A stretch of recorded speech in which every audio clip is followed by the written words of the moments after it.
हे संत्या, तू इकडे लक्ष ठेव. पिंके, तू त्या चिच्याच्या झाडाखाली जाऊन उभा राहा. आणि बंड्या, तू त्या पिंकीच्या मागे ते लिंबाचं झाड दिसते ना, तिकडे उभा राहा. हे बघा, नीट ऐका.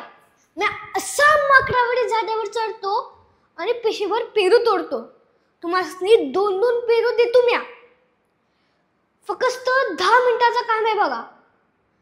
हा, पर कोणी बी इकडे आलं तर लगेच मला आवाज द्यायचा आणि समजांनी या वाटेनं डोंगराला पाय लावून पडायचं. घर येऊस तर अजिबात मागं फिरकायचं नाही. आणि जर कुणी बी चुकून तावडीत सापडलं तर माझं नाव नाही घ्यायचं. माझ्या बाला कळलं तर लई तोडेल मला त्यो. शपथ आहे तुम्हाला माझी. तुम्हासनी 2-2 पेरू दे तुम्ही. हा, चला. अहो काका, तो तिथे नाही इथे पडला. हो, मी पाहिले ना. हो, ते चक्करून पडला वाटतं. हो. अहो काकू, शेजारच्या गलीत राहतो तो. नाही रे दादा, मी पाहिलं त्याला कित्येक वेळ त्या गल्लीत. काय? त्याचं घर. हा, बालाजी सुपर मार्टच्या शेजारी आहे. थांबा, मी हिला पाठवते. ए सुमे, याच्या घरी जाऊन घेऊन ये कुणाला तरी पटकन. जा लवकर. हळू जा ग. ते बघा, त्याने डोळे उघडले. शेखर, पाणी बॉटल दे. उठ, पाणी पी आधी.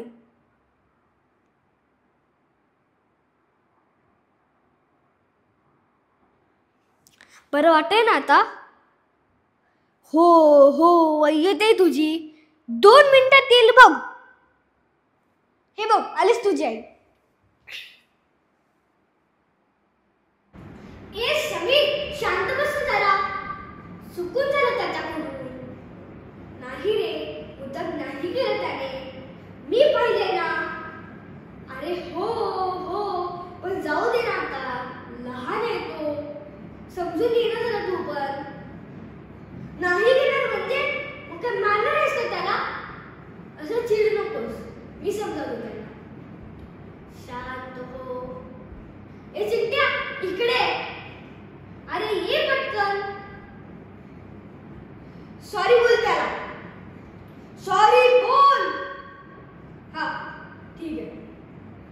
हे बघ सगळे, सॉरी बोललाय तो. पुन्हा अशी चूक नाही ना त्याच्याकडून. ओके, चल निघ आता. चिंट्या, तू पण निघ आणि पुन्हा